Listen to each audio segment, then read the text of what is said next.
January 4th, 2026. The turning point. It took just 52 seconds to flip Mikaela Shiffrin's season upside down. She rolled into Kranjska Gora as the undefeated queen. 5 starts, 5 wins. She was doing exactly what the world expected, crushing every doubt, killing the drama, silencing anyone who thought they could even touch her.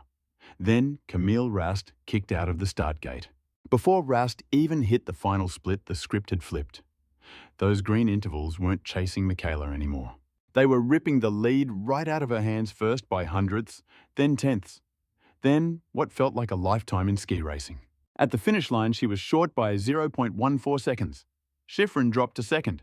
The perfect season toast. The streak was dead. The woman who built a legacy on total dominance suddenly looked mortal. That's the headline. That's what you read in the papers. Mikaela never saw it coming. But here's the part nobody's talking about. This isn't just a loss. It's the worst possible setback at the absolute worst time for an athlete of her caliber. Because this isn't November. We don't have a 2-year cushion. We are weeks away from the Olympic Games in Italy. Weeks until Milano Cortina 2026. Weeks until Mikaela returns to the very mountains that tried to break her once before. And right now, on the eve of the showdown, a 26-year-old Swiss skier walks into her house and takes the throne 2 days in a row. Giant slalom on Saturday, slalom on Sunday. A double tap that didn't just put Rast on the map. It launched her right down Shiffrin's neck with full momentum and absolutely nothing to lose. For the fans, it's viral content. For Mikaela Shiffrin, this moment hits a nerve that goes way deeper. Because her superpower was never just talent, it's total control. For over a decade, she turned one of the most chaotic sports on earth into something that looked almost boringly predictable. Clean turns, perfect lines, clinical wins. Over 100 World Cup titles, dozens of crystal globes. Even her bad days were better than everyone else's career highlights. You don't pull that off by winging it. You build a fortress where surprises aren't allowed, where every variable is calculated and every run feels like a math problem you already solved in your head. But that firewall only holds as long as the script stays the same. In Kranjska Gora, the script got shredded. 1 minute she's in the leader's chair, helmet off, breaking down a run that should have been enough for gold. The next, the crowd is roaring for someone else. The scoreboard flips and the aura shatters. And it's not just anyone beating her. It's a rival skiing with that dangerous freedom you only get when nobody expects you to win. A rival racing with the black armband, having the weekend of her life fueled by a weight that's actually giving her wings. Suddenly, she's not just the challenger. She's the chosen one. The one with the green light next to her name, with the Olympic spotlight now swinging directly onto her. It's the first real red flag of the season. Mikaela's grip on the wheel is slipping. The slope, the field, the moment they stopped obeying her orders. The timing is brutal, because Mikaela's relationship with control has already been shaken in ways most fans don't see. Olympic nightmares crashes in Italy. A body slammed into safety nets and loaded into rescue choppers. A fiancé whose career was nearly ended by the very same mountains where she has to fight for gold.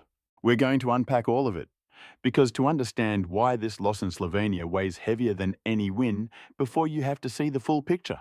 How Mikaela Shiffrin wired her entire life to master the chaos. And what happens when that chaos punches back right before the biggest event of her life. For that, we need to rewind the clock. Before Kranjska Gora, before Rast. Back to a time when control wasn't crumbling but was the only thing holding her up. Because that's how Mikaela Shiffrin looked to us for almost her whole career. Bulletproof. Strip away the slow-mo glory and the sponsors, and you're left with a kid who decided early on talent isn't enough.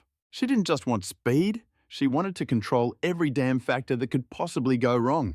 Early mornings obsessive training film study that would make an NFL quarterback jealous. While others bet on gut instinct and a death wish, Mikaela bet on repetition. Same line, same motion iron discipline, over and over, until the chaos surrendered.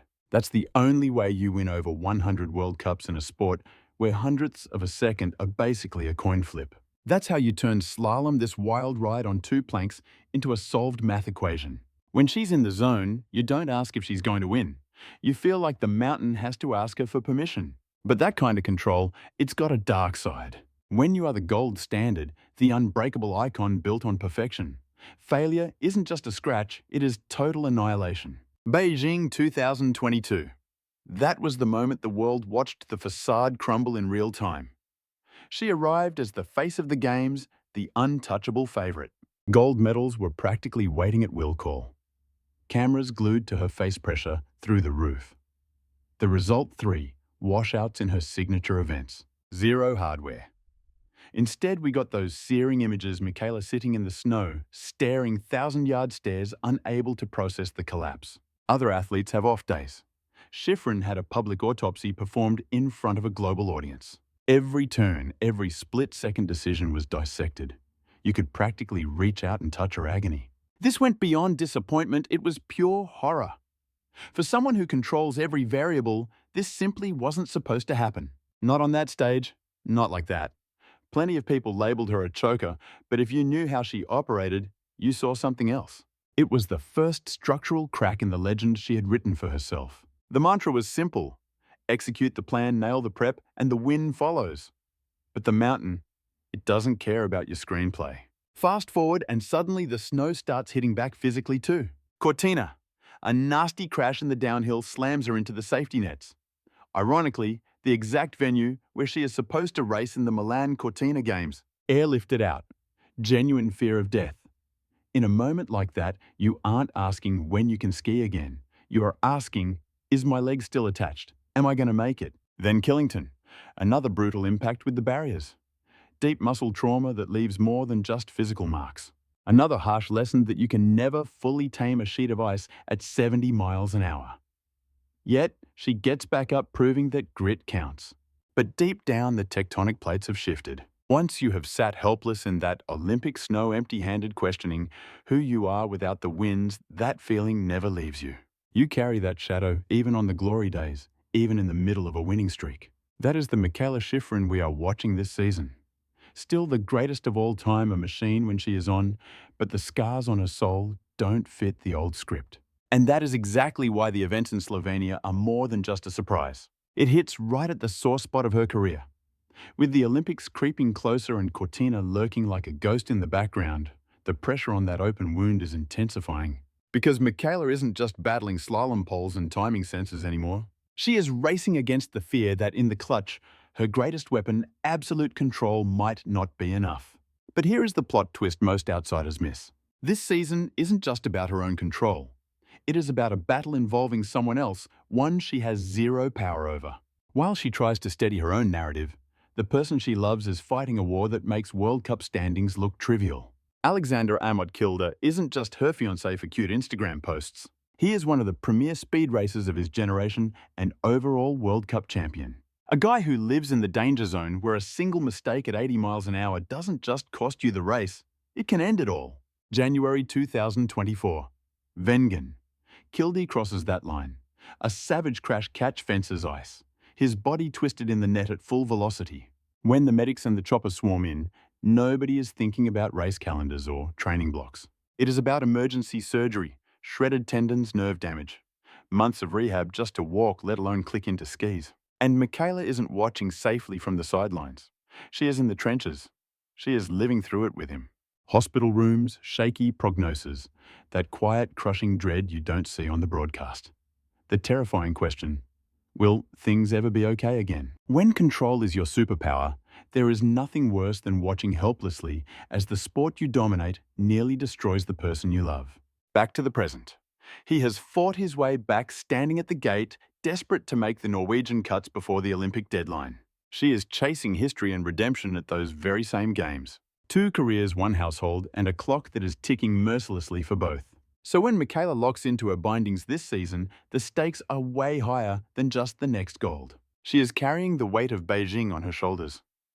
She carries the memory of the Italian snow that already put her in a chopper once. She skis knowing that every run, every charge down the ice is a risk Kilde has already paid the ultimate price for.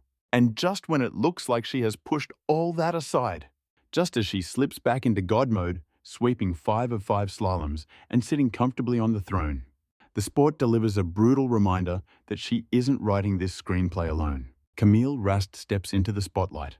Not as a footnote, not as a nice story, but as the racer using Kranjska Gora to drop a bomb right at Mikaela's feet. Saturday, she takes the giant slalom. Sunday, she conquers the slalom. While everyone treats Mikaela like she is bulletproof, Rast is out there lighting up the timing boards with green light after green light, skiing with that reckless freedom you only get when you aren't carrying the weight of an entire sport on your back. Let's let that contrast sink in for a second. In this corner, you have Mikaela, the most scrutinized skier on the planet, every single turn dissected, hauling a decade of expectations and scars. And over there, Rast, with a black armband on her sleeve. She is carrying a heavy heart too, but she is riding a massive wave of guts. She knows the deal. If she risks it all and crashes, nobody is going to torch her legacy on social media. One is fighting tooth and nail to protect a dynasty. The other is just starting to write her own legend. In Slovenia, the script flipped. For the first time in forever, Mikaela isn't the one dictating the tempo of the day. She stopped acting and started reacting to someone else's run, to someone else's gamble. You can physically feel the momentum shifting right there. With Milano Cortina looming on the horizon, this is way bigger than just defending a throne. She has to hold it together while the circus around her gets louder, messier, and completely unpredictable. Teammates are clawing their way back from horror crashes. Rivals are carving magic lines into the snow, and the whole pack is circling, just waiting for the queen to bleed. The question isn't, can she handle the pressure anymore? It is, what happens when the chaos gets so wild that no one can control it? We are way past a simple ski story now. This is morphing into something much bigger. Because all these storylines are crashing into each other at one specific spot on the map, Cortina. The exact same mountains where that devastating fall happened. The same country where they loaded her into a chopper, eyes fixed on the sky instead of the finish line. It brings back the ghosts of the Olympics, that public nightmare in Beijing. Different year, different snow, same crushing weight. Every elite athlete knows these cursed places. For basketball players, it is the arena where they blew Game 7. For quarterbacks, it is the stadium where a pick six ended their season. You can change coaches, swap teams, even trade jerseys. But when you step back into that arena, it is never just a game. For Mikaela, that place is Italy. Look, on paper, she doesn't owe anyone a thing. She is the most successful World Cup skier in history. She has rewritten the record book so many times they should just hand her the pen permanently. Even if she never wins again, she walks away as the greatest of all time. But that is not what this is about. It is all about how the final chapter of her legacy gets written. Will she be the champion who held the wheel until the very last turn, or the one swallowed by the chaos when the spotlight was blinding? That is why Kranjska Gora matters. Up until this weekend, the road to the Olympics looked like a victory lap. Shiffrin, on cruise control stacking slalom, wins like a formality. The rest of the field just hoping for a slip-up. The movie seemed already in the can. The only debate was the medal count, not if she would actually be tested. Camille Rast took a sledgehammer to that illusion. Her double victory proved one thing: the door is wide open. Even against prime Mikaela, there is a lane for someone younger, looser, and hungrier. And it is happening right before the Games, exactly when the superstar is supposed to look invincible. This isn't just an upset. It completely changes the emotional vibe of the Olympics. Instead of a coronation, we are looking at a head-on collision. Mikaela is heading back to the very mountains that once broke her body. She has a rival breathing down her neck with fresh swagger. She has Aleksander Kilde fighting the clock just to be there. The cameras are hungry for the drama. Are we going to see the fragile Beijing version or a brand new Mikaela? And here is the wild part. This loss might be the best thing that could have happened to her. Perfection is a dangerous trap when you are heading to the Olympics. It makes you stiff. It backs you into a corner. You start skiing just not to lose instead of attacking to win. A winning streak without a reality check is fool's gold. Kranjska Gora just ripped the safety net out from under her. It forces her to stare down the worst-case scenario: I am beatable, right here, right now, before the gold is even on the line. It flips the mission. It is no longer protect the streak. Now it is show them you can get back up after a punch in the mouth. That is next-level mental toughness. When she launches out of that gate in Cortina, she is carrying it all. The ghosts of Beijing, the trauma of the crash Kilde's scars, Rust's splits, and the cold hard truth that control is just an illusion. But if she battles through that, if she keeps her eyes locked down the hill, straight into the chaos, the pressure, the doubt, and still skis like that little girl who fell in love with the snow years ago, then that loss in Slovenia wasn't the beginning of the end. It will be the plot twist that makes the finale legendary. That is exactly what everything changes means. It is not that the Queen fell.